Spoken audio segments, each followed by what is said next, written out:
AI ബിസിനസ്സുകളെ എങ്ങനെ മാറ്റാൻ പോകുന്നു എന്നുള്ള ചെറിയൊരു കാര്യമാണ് ഞാൻ പറയാൻ പോകുന്നത്. അതായത് ഫ്ലേവേഴ്സ് ഓഫ് കേരള തുടങ്ങി കുറച്ച് കഴിഞ്ഞപ്പോൾ തന്നെ എനിക്ക് മനസ്സിലായ ഒരു വലിയ സത്യം എന്താണെന്ന് വെച്ചാൽ, പ്രൊഡക്റ്റ് ബേസ്ഡ് ബിസിനസ് ആയതുകൊണ്ട് തന്നെ എനിക്ക് സ്കെയിൽ ചെയ്യാൻ ഭയങ്കര ബുദ്ധിമുട്ട് വരും.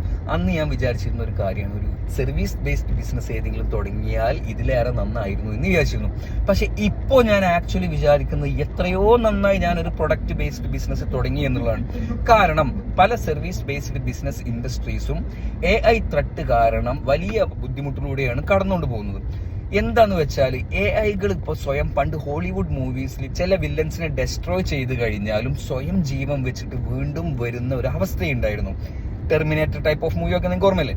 അതിലൊക്കെ പോലെ അതേപോലെയാണ് AI ഇപ്പോൾ literally it is getting progressed by itself. AI തന്നെ സ്വയം പ്രീവിയസ് വേർഷൻ ചെക്ക് ചെയ്തിട്ട് അതിനെ തന്നെ നന്നാക്കിയിട്ട് കൊണ്ടുവരികയാണ്. ഈ രീതിയിലാണ് കാര്യങ്ങൾ മുന്നോട്ട് പോകുന്നത്. ഇതിൽ രണ്ടാമത്തെ ഒരു കാര്യം പറയുന്നത്, ഇനി വരാൻ പോകുന്ന സമയത്ത് ഏറ്റവും കൂടുതൽ സേഫ്റ്റി ഉണ്ടാകുന്ന ജോബുകൾ എന്ന് പറഞ്ഞാൽ നമ്മൾ വിചാരിക്കുന്ന പോലെ ഡോക്ടറോ എഞ്ചിനീയറോ ലോയറോ ഇങ്ങനത്തെ ജോലികളൊന്നല്ല.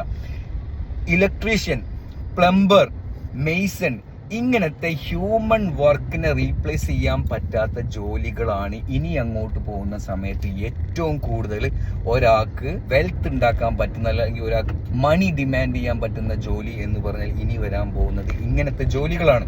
B prepared, because the world is getting technologically advance like no other time in the history.